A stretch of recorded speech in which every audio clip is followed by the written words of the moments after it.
आचार्य योगेंद्र देव द्वारा रचित अमृता सीति ग्रंथ पर हम चर्चा कर रहे हैं। उसका दूसरा श्लोक चल रहा है। इस दूसरे श्लोक में आचार्य ने बड़ी मनोवैज्ञानिक शैली में जीव को संसार मार्ग से मोक्ष मार्ग की ओर बढ़ाया है। जीव निरंतर बचपन से ही ये सीखता है कि हमें पढ़ना है, लिखना है और धन कमाना है, और इसके कारण से लोग अपने बच्चों के संस्कार भी नष्ट होते हुए देखते हैं तो उसकी ही परवाह नहीं करते। उन्हें लगता है कि बच्चा स्कूल की पढ़ाई करेगा तो उसको अच्छी आजीविका मिलेगी और अच्छा वो धन कमा सकेगा और उसकी दरिद्रता दूर होगी और वो बहुत संपन्न व्यक्ति बनेगा, प्रभावशाली बनेगा। और धन के गुणगान भी गाए जाते हैं पाठ्य पुस्तकों में कि धन कमाने वालों की क्या क्या महान महान महान विशेषताएं हैं। ठीक है, इस तरह बचपन से ही घुट्टी में ये पिलाया जाता है कि धन कमाना है बेटा। लेकिन हम ये विचार करें कि क्या जो सब ये पढ़ लेते हैं सबको एक समान धन की प्राप्ति हो जाती है? जिनकी डिग्री अच्छी होती है क्या उनको सबको ही अच्छा धन मिल जाता है? एक समान डिग्री वालों को एक समान धन मिलता है क्या? एक समान नौकरी मिल जाती है क्या? एक समान बिजनेस कर पाते हैं क्या? कोई पढ़ा लिखा कम हो तो भी वह धनवान ज्यादा हो सकता है, कोई पढ़ा लिखा ज्यादा हो तो भी परेशानियों में जीवन जी सकता है। ऐसा भी हम देखते हैं। ये सब अंतर क्यों है? इसका कारण है पुण्य, और पुण्य के उदय को ही भाग्य कहते हैं। हमारा जो भाग्य है, जो हमने कर्म किए हैं उसका जो फल आ रहा है, उसके कारण से धन संपदा प्राप्ति में अंतर होता है। किसी को जल्दी होता है, किसी को देर से प्राप्त होती है, किसी को ज्यादा होता है, किसी को कम होता है। ये सब कारण क्या है कि सब पुण्य पाप कर्म के उदय से ऐसी स्थितियां बनती हैं। और वो पुण्य पाप कोई भगवान नहीं देता। ये पुण्य पाप हमने खुद कर्म करके कमाए हैं। पुण्य कर्म किए तो पुण्य कमाया, पाप कर्म किए तो पाप कमाया, और अब उनका उदय आता है तो भाग सद्भाग्य के रूप में या दुर्भाग्य के रूप में वह फलित होता है। और सब ये अंतर देखे जाते हैं। ठीक है, तो यहां कोई व्यक्ति, वैसे तो ये भ्रात कहा है तो कोई एक व्यक्ति के लिए तो नहीं कहा आचार्य ने। वो भ्रात कहा है, भगिनी तो कहा नहीं, है ना। भगिनी मतलब बहन।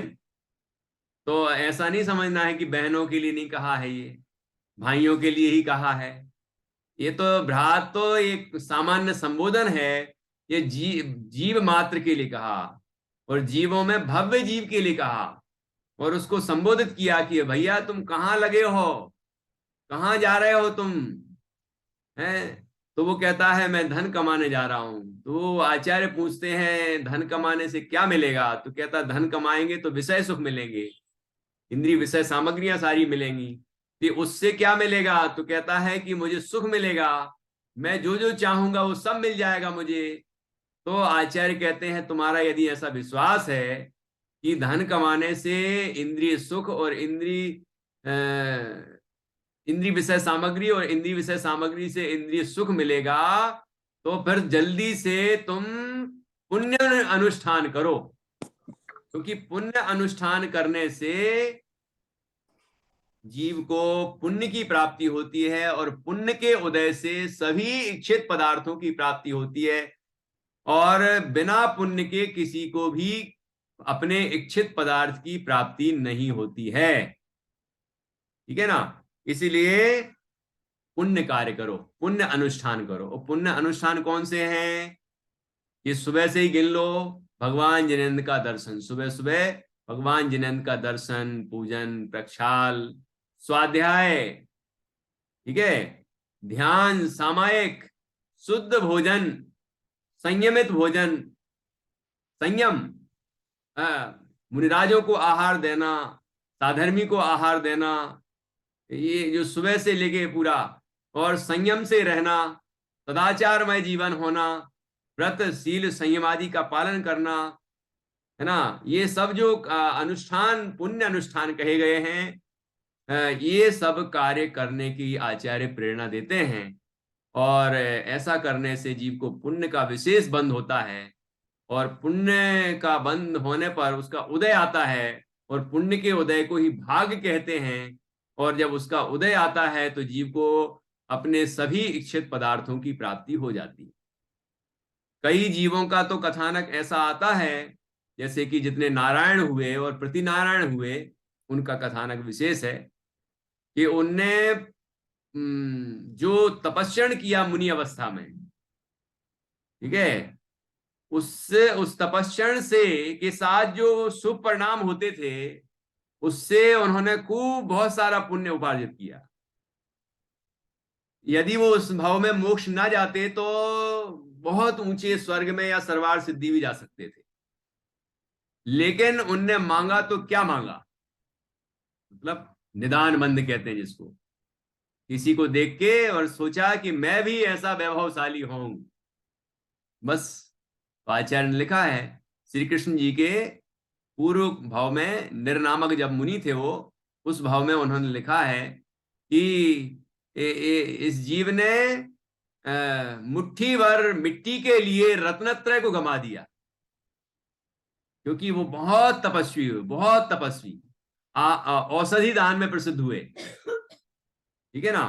तो ऐसा महान तपस्या किया पूर्व भाव में कि वो उत्कृष्ट से उत्कृष्ट स्वर्ग में जाते, और आगामी काल में मोक्ष तो उनको जाना भी है अभी भी, है ना।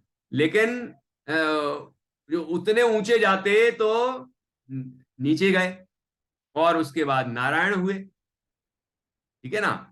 तो ये तो मुट्ठी भर मिट्टी के समान है ये, क्योंकि रत्नत्रय का फल तो मोक्ष है, तो मोक्ष के बदले में मिट्टी मांग ली, ठीक है ना। तो इतने सारा पुण्य था और वो मिट्टी हो गया, थोड़ा समय सीमित हो गया।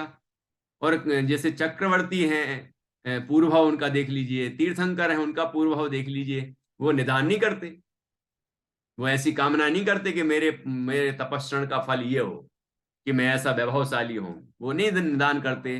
तो वो निदान नहीं करने पर भी, कामना नहीं करने पर भी, उनको इस भाव में तो वो उत्कृष्ट से उत्कृष्ट स्वर्ग में जाते ही हैं, और उसके बाद चक्रवर्ती, कोई तीर्थंकर इत्यादि पदों में उत्पन्न होते हैं, और उसके बाद वहां से महान ऐश्वर्यशाली होते हैं, देवता भी जिनकी सेवा करते हैं, और उसके बाद निर्वाण की प्राप्ति करते हैं वो।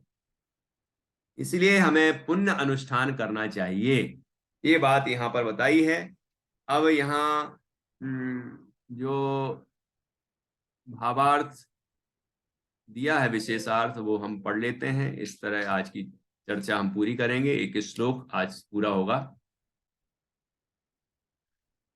यहाँ ये हिंदी अनुवाद इसका किया हमने, एक बार फिर से पढ़ता हूं। हे भाई, सूर्योदय काल में शीघ्र गमन किस कारण से करते हो?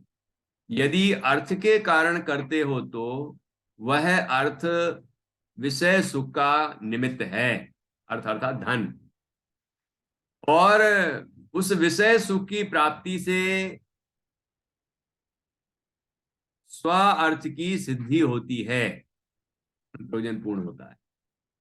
यदि ऐसा तुम्हारा चिंतन है तो शीघ्र पुण्य अनुष्ठान करो। इस पुण्योपार्जन से तुम्हें इष्ट पदार्थ की सिद्धि होगी। विविध प्रकार के अभ्युदय के सुखों को देने वाले पुण्य के उदय के बिना वांछित पदार्थ प्राप्त नहीं होते हैं। विविध प्रकार के अभ्युदय मतलब उत्कृष्ट से उत्कृष्ट फल, इंद्र, चक्रवर्ती आदि जो बड़े बड़े पद हैं, वो अभ्युदय कहलाते हैं। तो इस विविध प्रकार के अनेक तरह के अभ्युदय के सुखों को देने वाले पुण्य के उदय के बिना वांछित पदार्थ प्राप्त नहीं होते हैं। हमारी जिन जो पदार्थ हम पाना चाहते हैं वो सब पदार्थ प्राप्त नहीं होते हैं, पुण्य से ही प्राप्त होते हैं। और पुण्य प्राप्ति के लिए हमें क्या करना चाहिए? पुण्य अनुष्ठान करना चाहिए।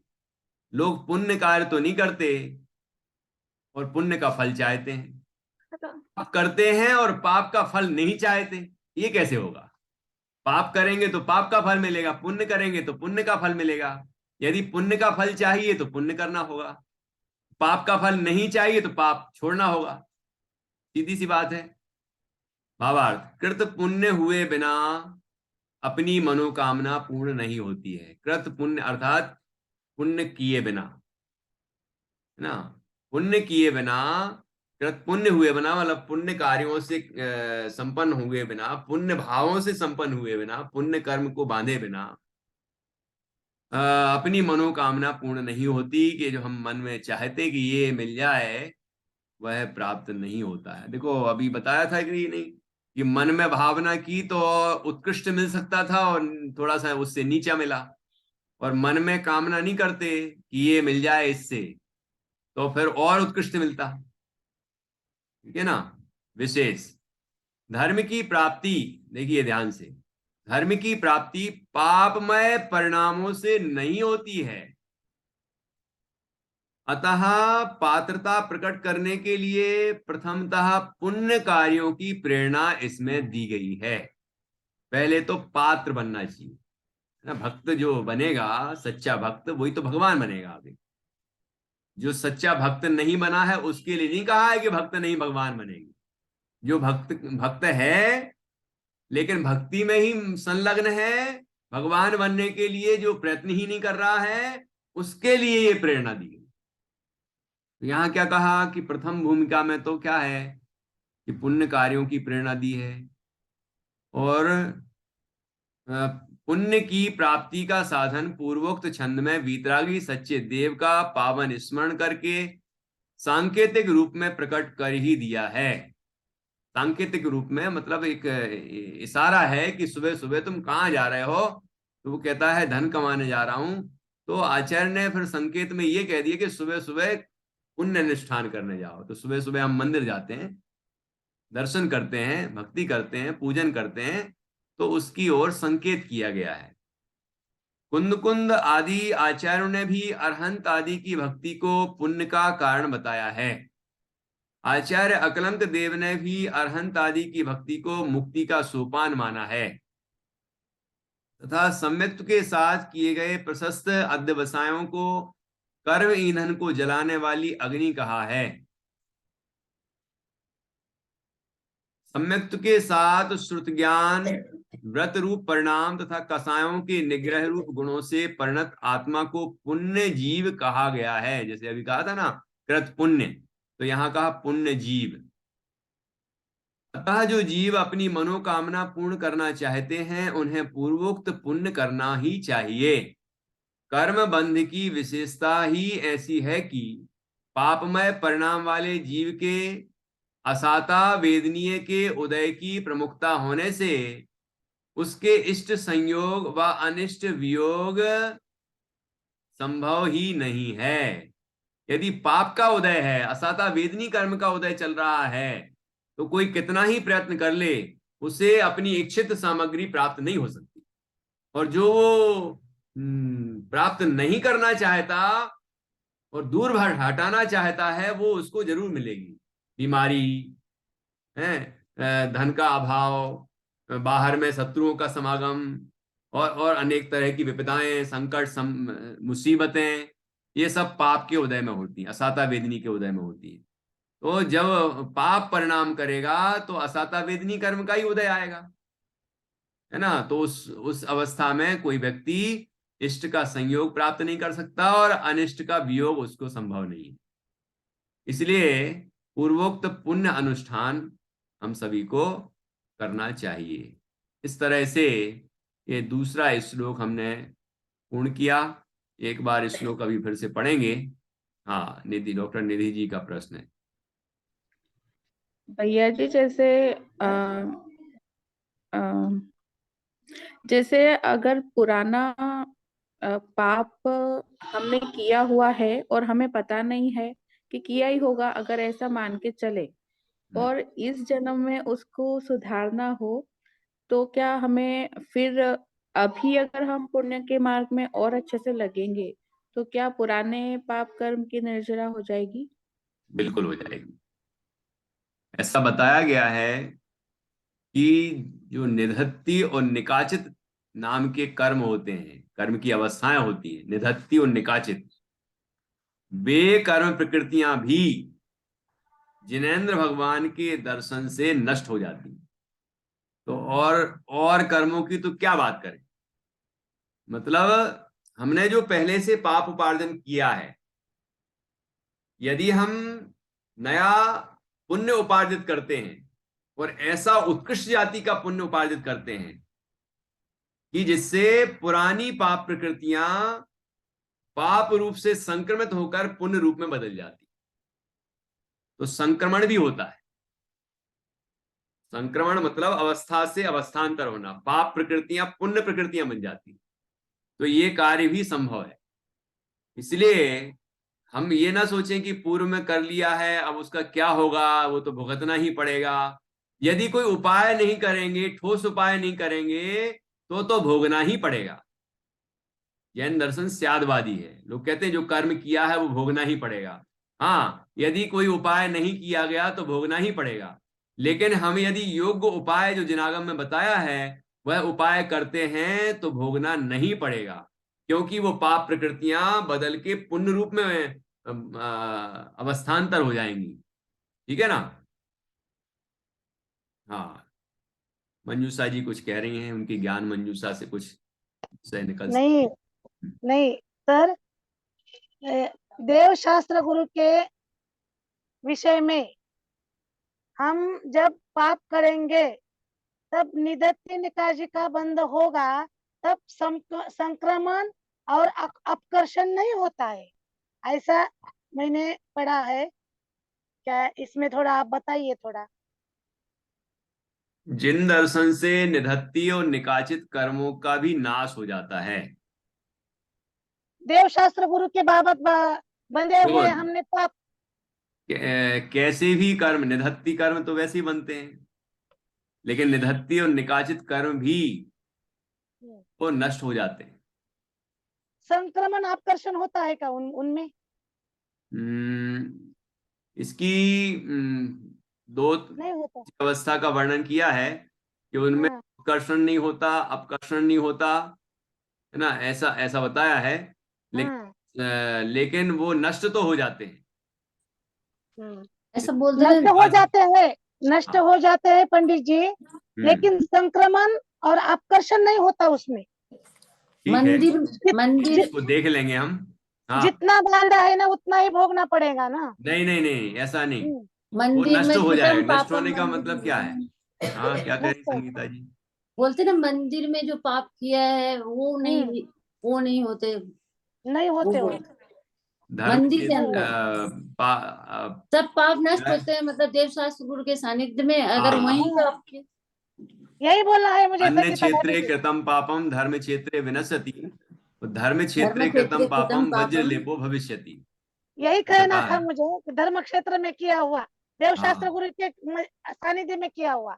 मुझे हिंदी हम्म। बोलने में नहीं आता, नहीं नहीं, कोई बात नहीं, सही है, तो लेकिन उसमें नहीं होता उत्कर्षण अपकर्षण, नहीं होता उपकर्षण संक्रमण। अपकर्षण का मैं देख लूंगा। हम्म। जो 10 अवस्थाएं हैं उनमें से हाँ, 2 अवस्थाएं एक में नहीं होती और एक में होती है। अवस्थाएं नहीं होती, लेकिन वो कौन सी नहीं होती हैं मैं देख लूंगा। लेकिन ये बात मुझे पक्की है, स्पष्ट है कि जिन दर्शन का प्रभाव ये बताया गया है कि जिन दर्शन से निधत्ती और निकाचित कर्म भी नष्ट हो जाते हैं। अब वो मेरे डायरी में भी लिखा है ये सर, मैं भी बताती हूँ कल। क्या लिखा है? अभी इधर नहीं है मेरे पास, घर में है, मैं भी कल बताती हूँ। मेरे हाँ पास हाँ लिखा है। हाँ हाँ हाँ, ठीक है ठीक है। तो अपन उसको विषय को देखेंगे, अभी इसको देखो। करते हैं। तो कुल मिला के ये कि कैसे ही कठोर कर्म बंधे हों पूर्व के, हम्म, उनको नष्ट किया जा सकता है ना। ऐसा नहीं है कि जो कर्म एक बार बांध लिया है उसको भुगतना ही पड़ेगा, ऐसा सर्वथा नियम नहीं है। नहीं है। को योग्य उपाय के द्वारा नष्ट किया जा सकता है। अब वो किस किस अवस्था रूप अवस्थान्तर हो सकता है, वो थोड़ा सा कंफ्यूजन आया अभी, तो उसको अपन देख लेंगे, है ना। लेकिन इतना है कि वो नष्ट हो सकता है, नष्ट नहीं हो सकता ऐसी बात नहीं है। तो ये जिन दर्शन का प्रभाव बताया है, जिन दर्शन से सम्यक दर्शन हो सकता है, जिन से निधत्ती निकाचित जैसे खतरनाक कर्म अवस्थाएं भी नष्ट हो सकती हैं, तो फिर क्या नहीं हो सकता है। इसलिए हमें सबसे पहले प्रेरणा दी जिन दर्शन करना चाहिए, उसके बाद पूजन करें, भक्ति करें, विधान करें, ठीक है, दान करें, दया करें, ना जीव मात्र के प्रति, प्राणी मात्र के प्रति दया की भावना रखें इत्यादि, और व्रत शील संयम आदि का पालन करें। जो जैनियों के व्रत बताए हैं, नियम बताए हैं, आवश्यक कर्तव्य बताए हैं, उन सब का पालन करें। तो ये सब कार्य पुण्य अनुष्ठान कहलाते हैं, और इससे पुण्य का बंध होता है, और उस पुण्य के बंध के कारण से जब उदय आता है उसका, तो उसको ही भाग्य कहते कहते हैं, और उससे धन संपदा की प्राप्ति सहज में ही हो जाती है। अभी तो जीव का मानना था कि धन कमाने से इंद्रिय विषय सुख मिलते हैं और उससे मेरे प्रयोजन की सिद्धि होती है, इसलिए मैं धन कमाने जा रहा हूं। तो आचार्य ने उसे कहा कि तुम यदि ये चाहते हो कि धन मिल जाए मुझे, तो पुण्य अनुष्ठान करो, क्योंकि पुण्य अनुष्ठान करने से पुण्य का बंध होता है और उसका उदय आने पर धन की प्राप्ति होती है। बिना पुण्य के धन आदि की उपलब्धि नहीं होती, अपने वांछित पदार्थ की प्राप्ति नहीं होती है। इसलिए इस जीव को पहले तो देवशास्त्र गुरु के समागम में लगाया है, पुण्य अनुष्ठान में लगाया है। अब धीरे धीरे आगे आगे आचार्य समझाते जाएंगे, और जीव को पहले मोड़ रहे हैं कि जीव इस संसार मार्ग से, दुख के मार्ग से पहले छूटे और सत्य मार्ग में आए, तो फिर उस मार्ग में धीरे धीरे आगे बढ़ता चला जाए और परमात्मा पाने की प्राप्ति कर लेगा। तो ऐसा ये सुंदर और वैज्ञानिक ये छंद है। इसको एक बार हम पुनः पढ़ेंगे और फिर इसके बाद अगले छंद की चर्चा कल करेंगे। भ्रात प्रभात समये त्वरितः किमर्थम् अर्थाय चेत् स च सुखाय ततः स सार्थः यद्देव मासु कुरु पुण्यमतोऽर्थ सिद्धि पुण्यैर्विना नहि भवन्ति समीहितार्थः।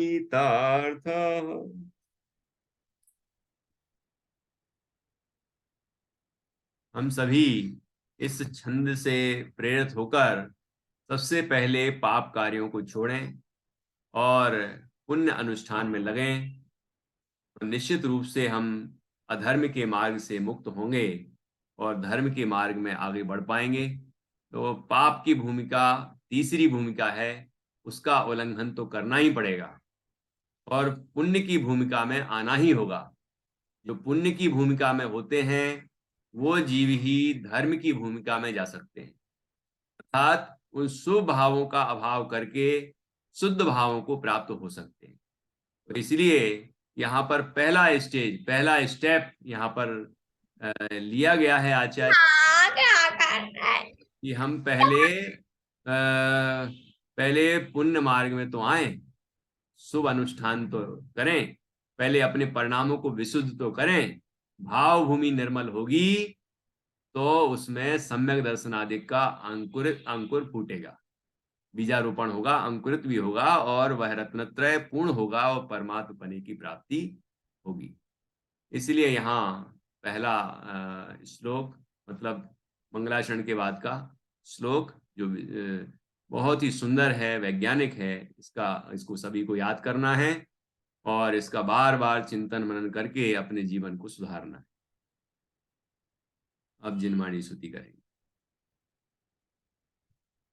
मंजूषा जी। निज निधि निज में बताए, यह अनंत उपकार है, उसके लिए जिन वाणी माँ को वंदना शत बार है, वंदना शत बार है। बोलो द्वादशांग जिनवाणी निर्वाणी माता की की जय। जय। महान जिन धर्म धर्म की जय। जय।